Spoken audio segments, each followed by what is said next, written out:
Damos inicio al acto de entregas a ECA 2012 de premios y becas. A la investigación realizada por las comisiones de estudio, principal exponente de la labor llevada a cabo por ECA, se añade un importante conjunto de actividades cuyo fin es el desarrollo teórico y práctico de la contabilidad y la administración de empresas, así como del sector público y de organizaciones de la economía social como las cooperativas y las entidades sin fines de lucro. Un claro ejemplo de estas actividades en los ámbitos de la investigación, la divulgación del conocimiento, la puesta en valor de las buenas prácticas y la formación de las nuevas promociones de profesionales son las tres convocatorias que hoy nos reúnen. Premio ECA de artículos sobre contabilidad y administración de empresas, 18ª edición. Premio ECA a la transparencia empresarial, 11ª edición. Y programa de becas a ECA para estudiantes universitarios de administración de empresas, 19ª edición. Tiene la palabra Leandro Cañivano, presidente de ECA.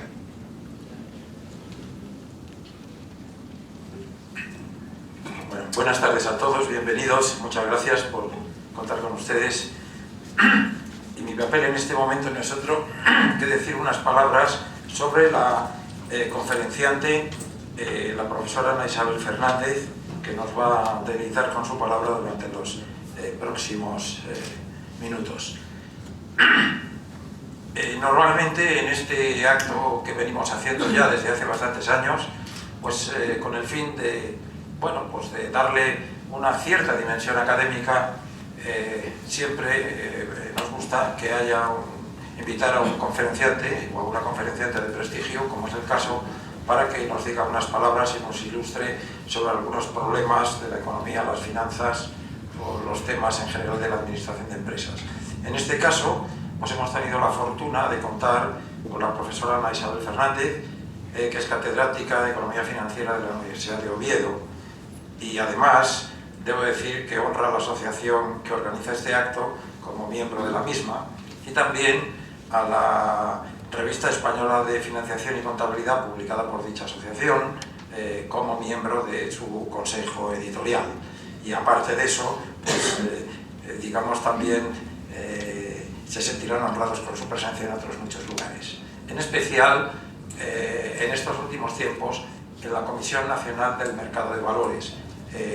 a cuya comisión pertenece en calidad de consejera, asumiendo las responsabilidades correspondientes. Sobre su conocimiento de las finanzas, pues solo puedo decir que su trayectoria viene avalada por una multiplicidad de publicaciones a lo largo del tiempo, pero entiendo que sus propias palabras a continuación lo pondrán de manifiesto. Muchas gracias, Ana Isabel, por haber aceptado estar hoy aquí con nosotros y espero que cuando salgamos seguro que sabemos un poquito más de cuanto atañe a la regulación de los mercados de valores. Muchas gracias. Muchas gracias, Leandro. Buenas tardes. En primer lugar, quiero agradecer a ECA, a la asociación, que me haya permitido disfrutar esta tarde de este momento importante todos los años para la institución, para ECA, en la que he tenido la oportunidad de participar en otras ocasiones como miembro del jurado, entregando los premios. Y en esta ocasión pues espero poder ayudar a entender cómo hemos llegado hasta este momento de crisis financiera y cómo esta crisis nos va a obligar a cambiar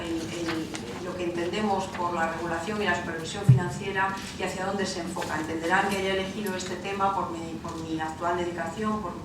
en la Comisión Nacional del Mercado de Valores como consejera. Y por lo tanto, pues cuando tan amablemente me han invitado a participar en este acto, pues entenderán que haya pensado que algo sobre lo que tenía interés en este momento,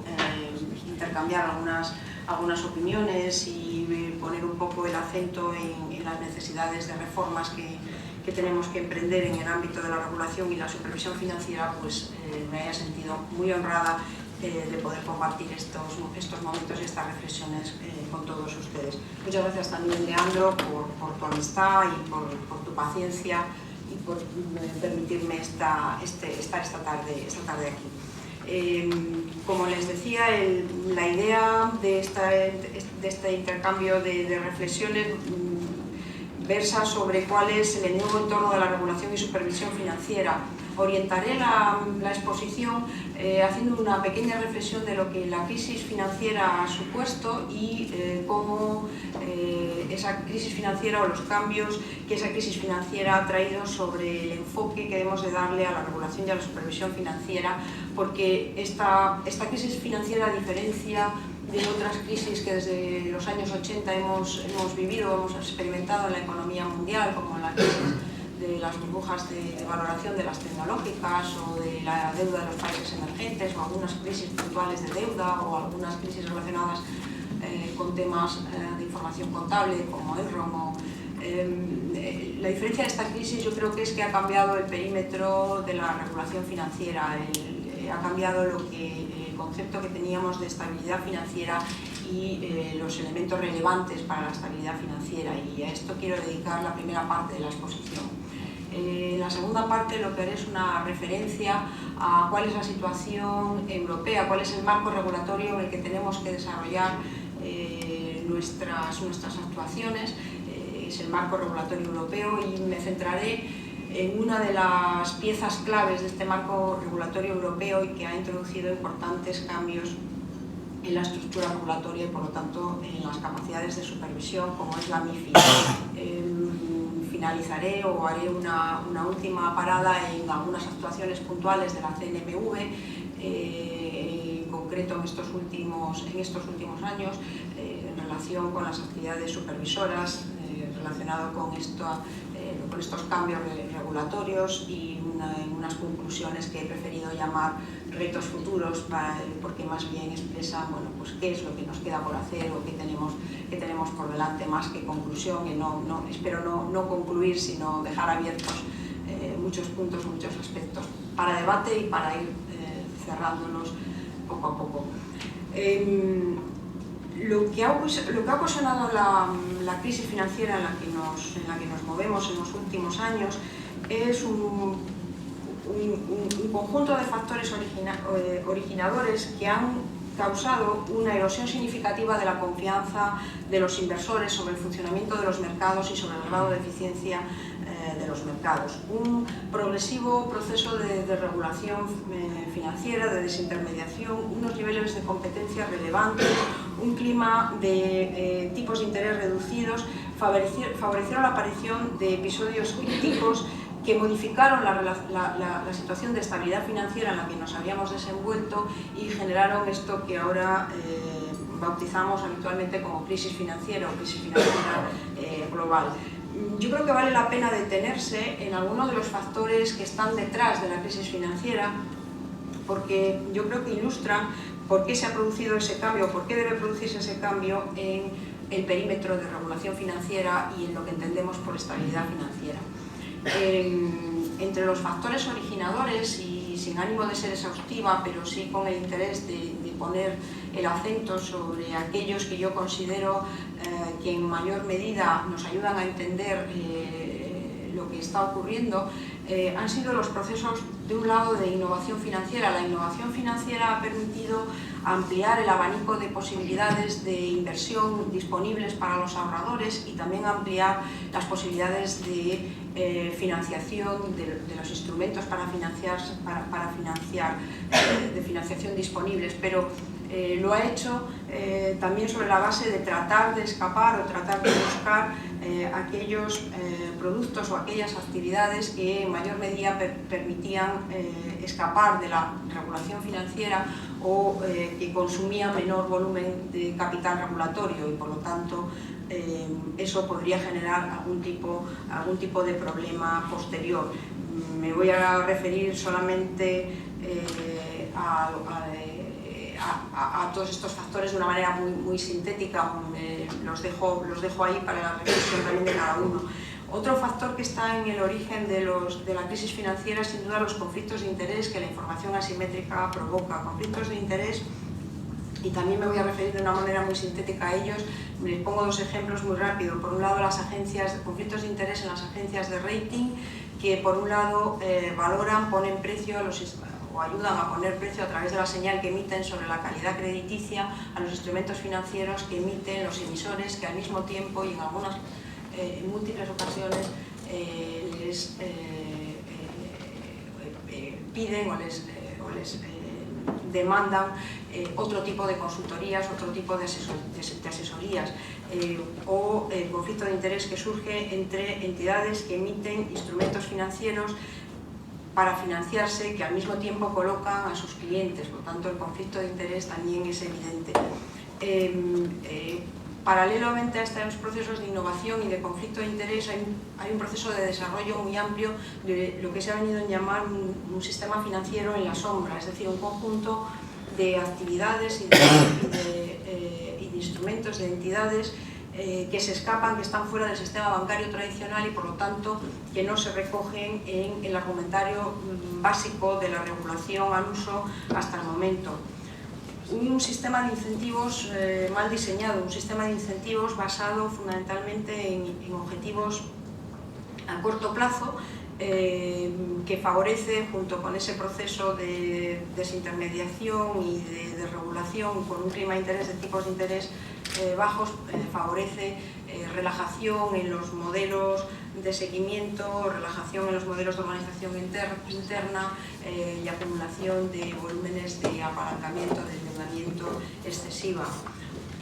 Una gestión del riesgo también que yo califico en la transparencia de inadecuada, pero una gestión del riesgo incompleta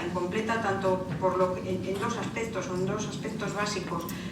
por no detenerme más allá en ellos.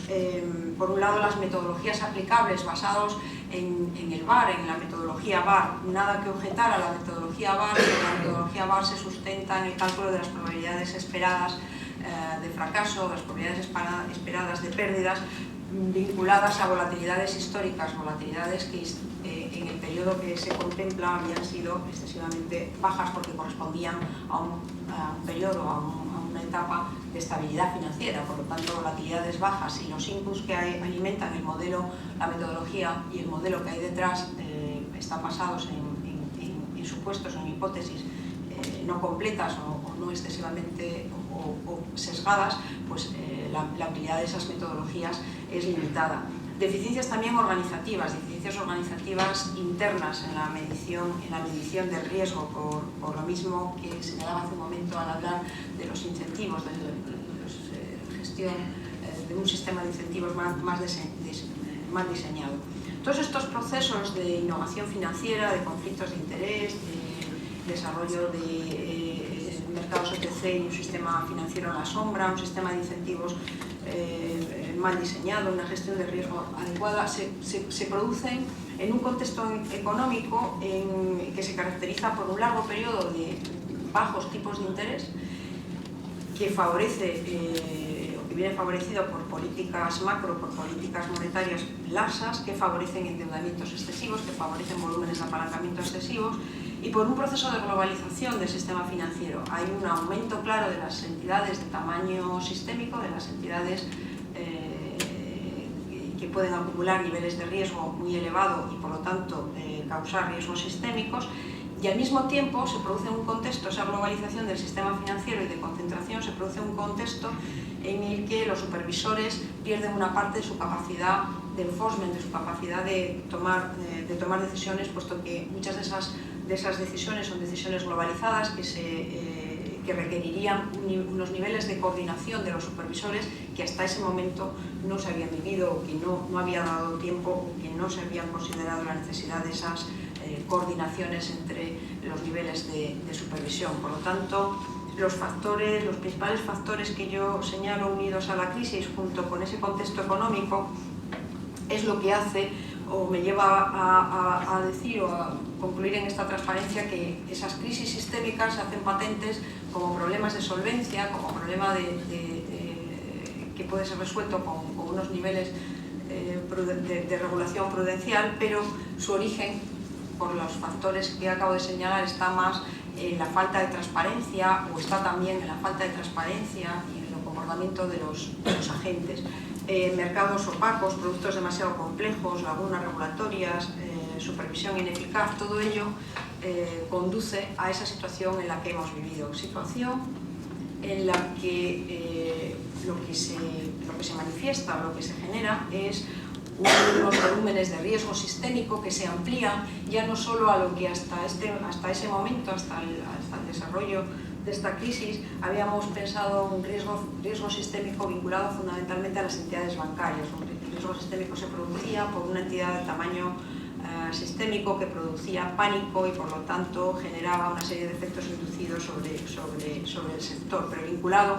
por lo tanto a las entidades bancarias. Si algo aporta esta crisis es que el concepto de crisis sistémica se amplía a los mercados financieros. Los mercados financieros se colapsan, los mercados financieros no funcionan, no contribuyen a la formación de precios ni a la generación de liquidez suficiente, y eso hace que cuando hablemos de mejorar la estabilidad financiera no nos podamos quedar en esa parte habitual o esa parte tradicional del tratamiento de los problemas de estabilidad financiera, que es la mejora de la solvencia, los avances en la regulación de la solvencia.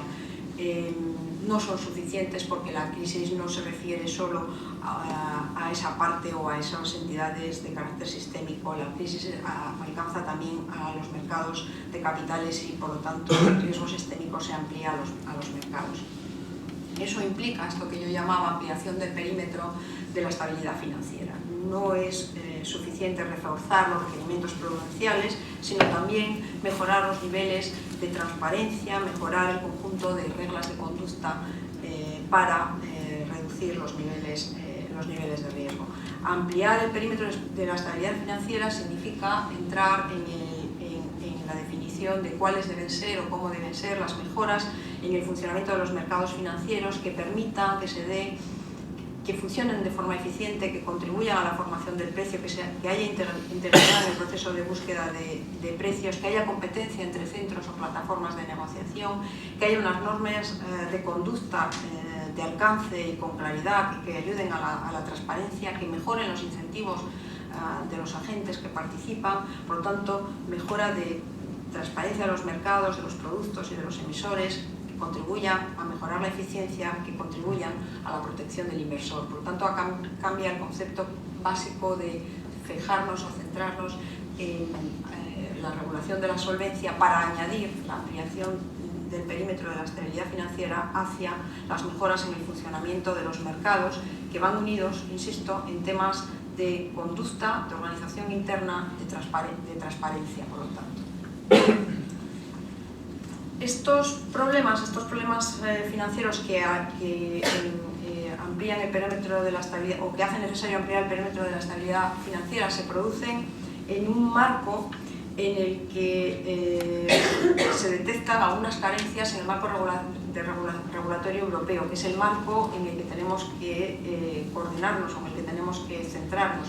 Desde finales del 99, con el Plan de Acción de Servicios Financieros anunciado en 1999, que se desarrolla a lo largo de toda la década del 2000, es más evidente la necesidad de coordinar dentro de la Unión Europea el conjunto de normas regulatorias que permiten una supervisión, o que permitirían una supervisión eficaz de los problemas en los que estamos sometidos. Las lagunas o las carencias del marco regulatorio europeo que se detectan a lo largo de la última década o de la primera década del siglo, empezando en finales del 1999 con el Plan de Acción de Servicios Financieros, que es el marco del que arranca las principales líneas regulatorias coordinadas a nivel europeo, se detectan en 4 o 5 campos básicos. Se detecta una carencia en la insuficiencia de las normas que promueven la transparencia en los mercados y que vinculan tanto a emisores, a intermediarios, como a las infraestructuras de mercado. Imperfecciones del régimen que regula las infraestructuras de los mercados, que afectan a la integridad en el proceso de búsqueda de precios, la competencia entre los distintos centros de negociación, a los mecanismos de control de la volatilidad y de la contención del riesgo de contrapartida, por lo tanto temas todos ellos básicos en la definición de las líneas nuevas de regulación. Y se muestran carencias también en el ámbito de los incentivos en el marco del gobierno corporativo y las deficiencias en cuanto al alcance y a la claridad de las normas de conducta de las empresas que prestan servicios de inversión. Por tanto, son 4 campos claves a la hora de definir lo que deben ser las estrategias regulatorias actuales, por lo tanto definidas a partir de estas carencias. Y en todo ello una insuficiente armonización normativa europea, que está en el origen de los distintos problemas, o que es también una de las causas que aviva los problemas que se manifiestan a nivel regulatorio. El marco regulatorio europeo, por lo tanto, a partir de esas carencias, lo que busca es tratar de evitar posibles arbitrajes de regulación o de supervisión, definir un único libro de reglas, un único marco armonizado con estándares comunes referido a los 4 temas o a los 4 grandes temas que yo señalaba como carencias fundamentales. Referido a estándares de revisión de información, tanto pre-negociación como post-negociación, requerimientos regulatorios comparables para las diferentes plataformas de negociación. Lo que se ha visto en los últimos años es que los mercados OTC sigan teniendo una parte importante, o siguen acumulando una parte importante en deuda y en derivados, y estos no vienen recogidos o no vienen estandarizadas las actuaciones. Por lo tanto hay una laguna regulatoria importante. Reglas europeas a nivel europeas también armonizadas para todos los niveles relevantes de liquidación y compensación, no solo en la negociación, sino también en el post-trade, en los momentos de liquidación, compensación y registro de las operaciones. Requerimientos sobre información financiera para las diferentes infraestructuras de mercado, puesto que van a competir, y armonización de información que sea disponible para todas las autoridades para poder mejorar, para poder tener niveles de supervisión adecuados, por tanto información necesaria a esto que a nivel europeo se llama Consolidate Tape. La principal, o por lo menos he dado, para no aburrirles demasiado, la principal pieza regulatoria en la que quiero detenerme, porque entiendo que es un marco importante en 2 ámbitos, en el de los servicios de inversión y también en el de los mercados, en el que voy a centrar la atención básicamente en esta charla, es la MiFID. La MiFID introdujo cambios muy significativos en 2007, que es cuando la MiFID se transpone, cuando la MiFID entra en vigor, en nuestro caso con la Ley 47 de 19 de diciembre, /2007, de 19 de diciembre. La MiFID lo que hace es reforzar el marco legislativo comunitario en esos 2 ámbitos, en el ámbito de las entidades que prestan servicios de inversión y por lo tanto la protección del inversor, en el ámbito de la protección del inversor y en el ámbito de los mercados. La MiFID abre un camino hacia la armonización de las reglas en los mercados domésticos y abre también el camino a una reducción de las barreras para la prestación de los servicios de inversión en mercados cross-border, en mercados de toda Europa. En el ámbito de las entidades que prestan servicios de inversión y protección del inversor, la MiFID avanza en los procesos de autorización, de armonización de las normas que regulan los servicios de inversión y por lo tanto del ejercicio de las actividades de inversión, abriendo el camino para la autorización y pasaporte de entidades que prestan servicios de inversión en diferentes países europeos. Regula los requisitos organizativos, los procedimientos internos para evitar conflictos de interés y armonizando estos requisitos organizativos, y da muchas pautas para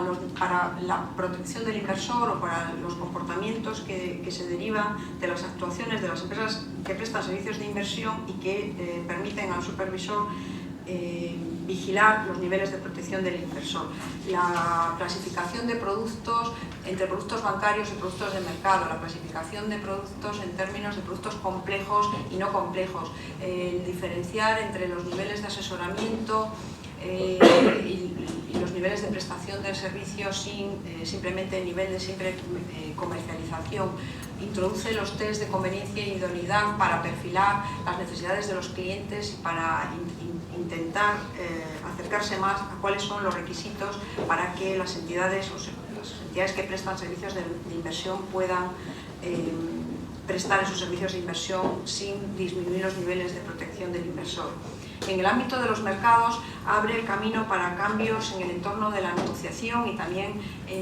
abre la libertad o da libertad para elegir los sistemas de compensación y liquidación. Clasifica o abre 3 sistemas de negociación diferentes pero que pueden competir: mercados regulados, sistemas multilaterales de negociación o internalizadores sistemáticos. Da paso a definir una serie de requisitos de pre y post trade de transparencia. Eso sí, con algunas limitaciones, porque estamos hablando de la MiFID del año 2007, de la MiFID que entra en vigor a finales del 2007, con algunas limitaciones porque no cubre derivados OTC, porque se refiere básicamente a todos los temas que tienen que ver con mercados, se refiere básicamente a renta variable, por lo tanto deja fuera importantes aspectos que serán recogidos o vendrán recogidos en los actuales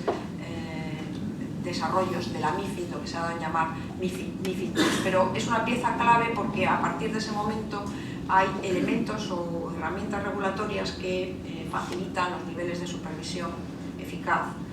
con esas armas regulatorias. En la revisión de la MiFID, que es el punto en el que estamos en este momento,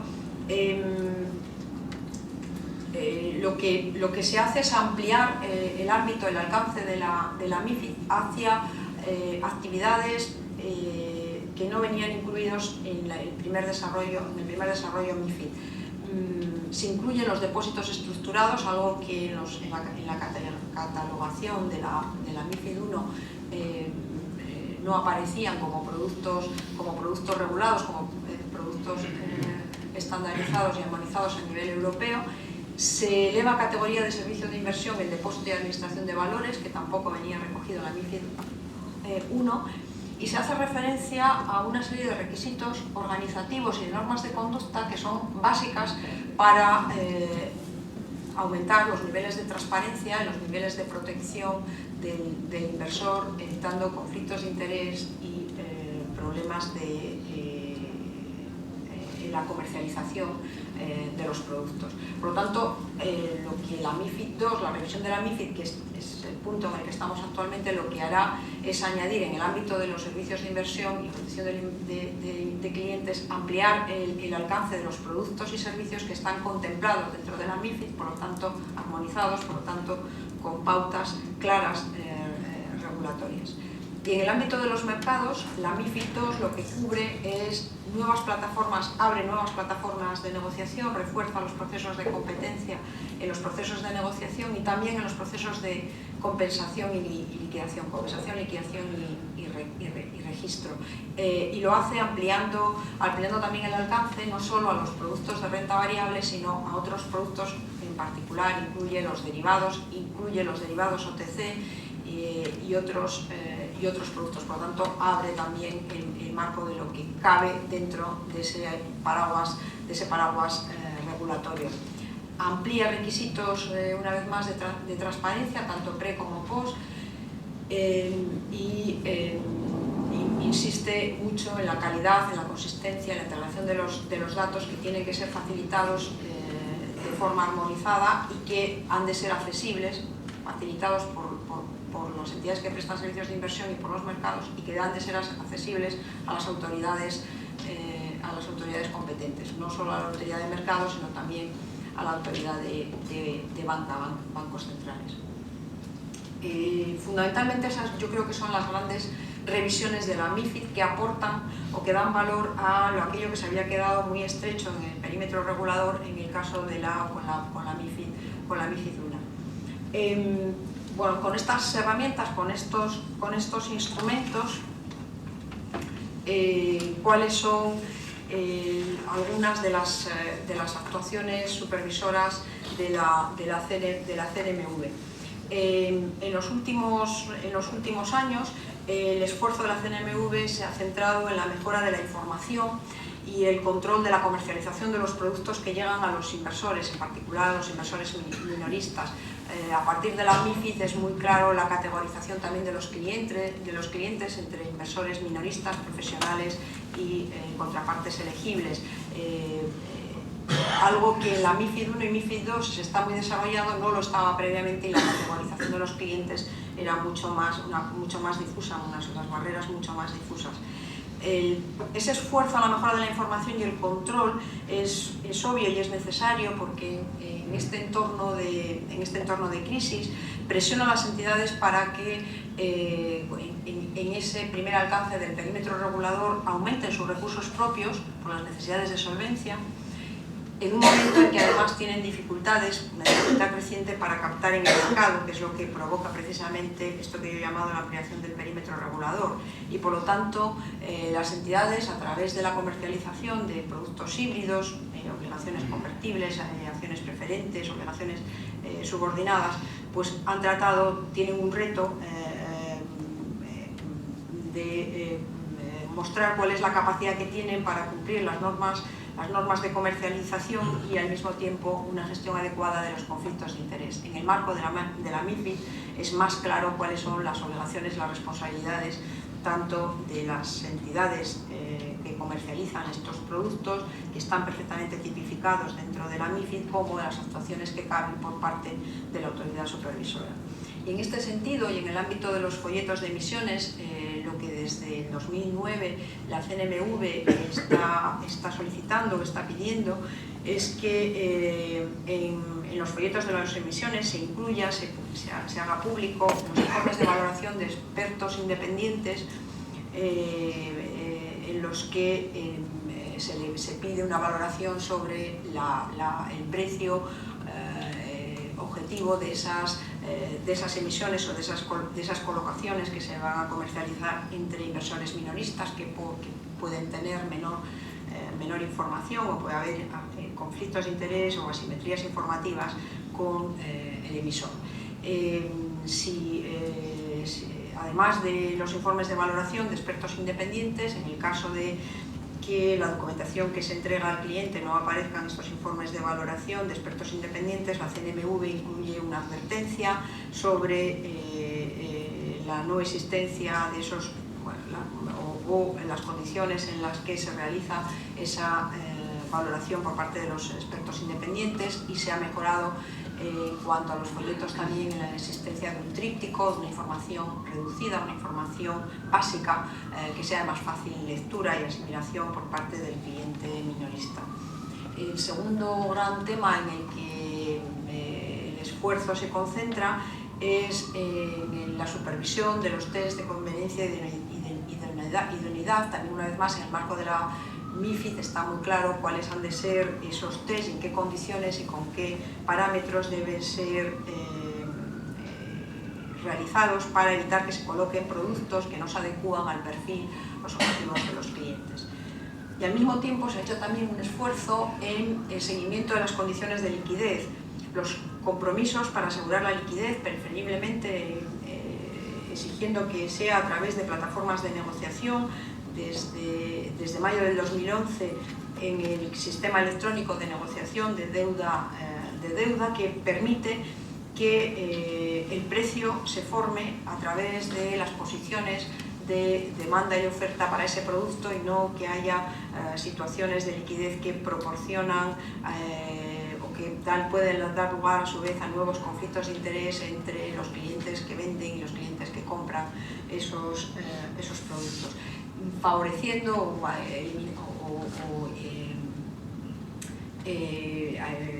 haciendo disponibles para las empresas de servicios de inversión y las entidades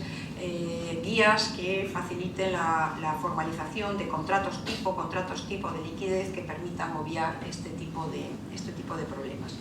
También se ha prestado en este último año, el año pasado, una especial atención a los procesos de salida a bolsa,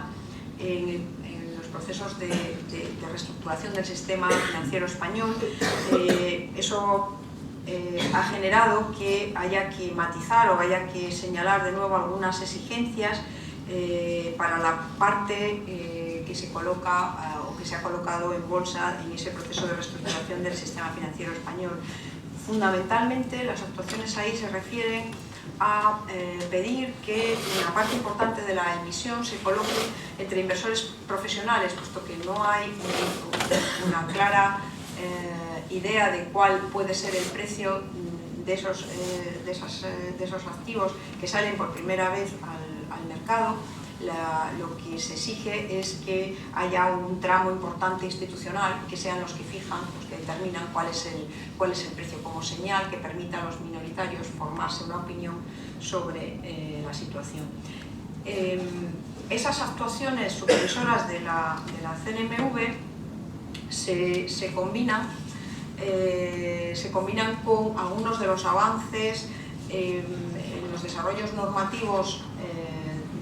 de la Unión Europea y con algunas propuestas más actuales de la Unión Europea que darán nuevas herramientas para desarrollar nuevas actuaciones supervisoras basadas en nuevas piezas legislativas o nuevas piezas regulatorias importantes. Hay algunos avances normativos que me gustaría destacar.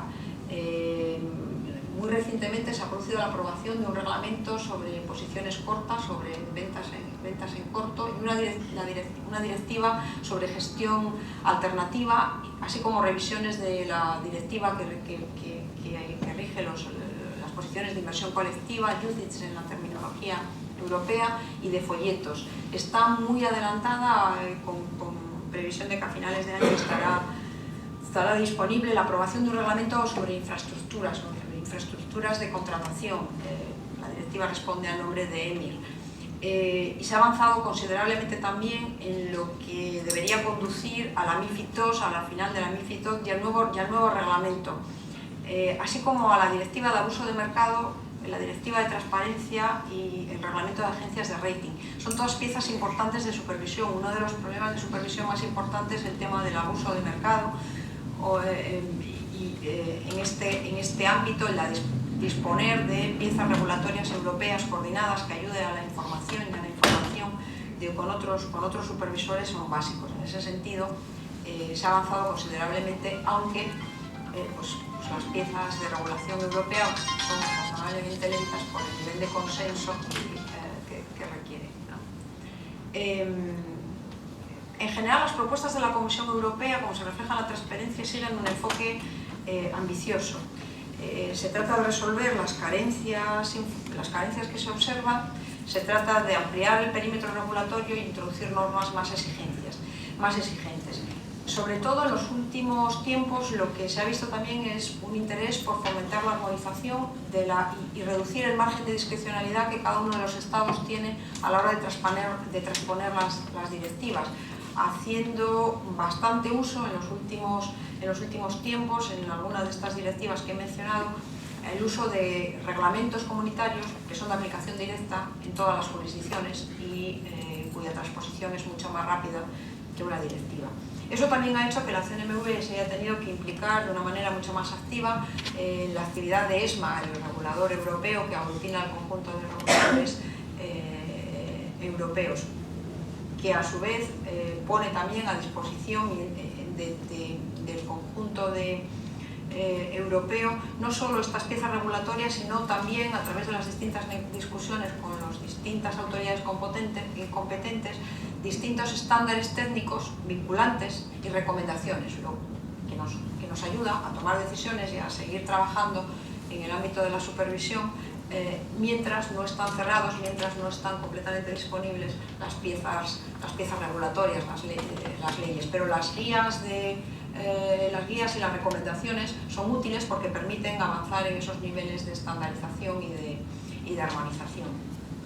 Y ya para ir terminando, simplemente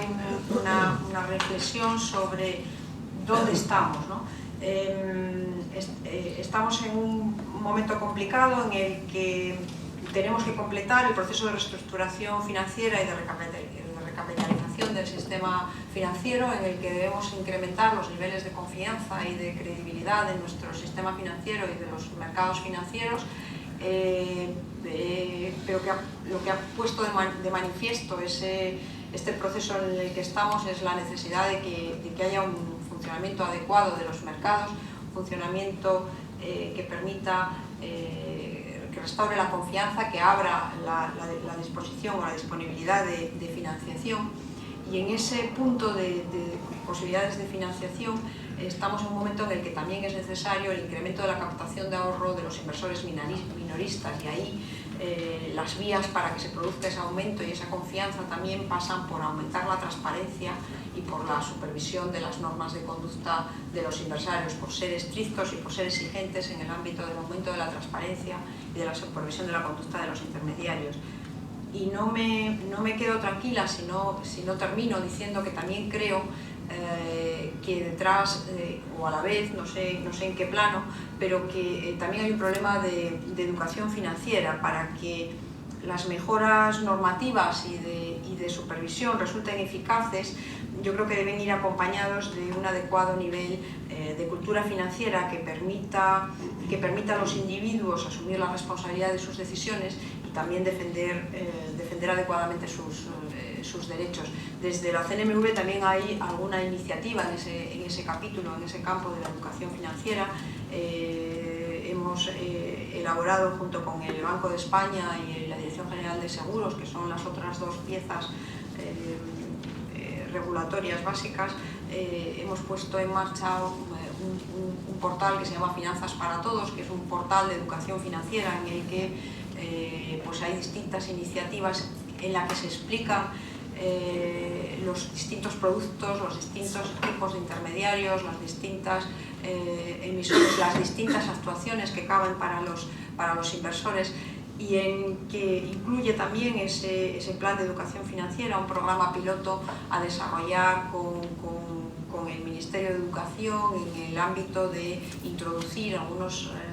niveles de formación financiera en los planes de estudios de secundaria, los planes de estudio de los jóvenes españoles, para conseguir que el marco, tanto las piezas regulatorias coordinadas a nivel europeo que permitan desarrollar actuaciones de supervisión eficaz, junto con niveles de educación financiera más altos, niveles de responsabilidad y de los decisores, que permita también defender adecuadamente sus derechos, nos ayuden a mitigar, a limitar o a salir de esto que hemos llamado crisis financiera. Nada más, muchas gracias por su atención.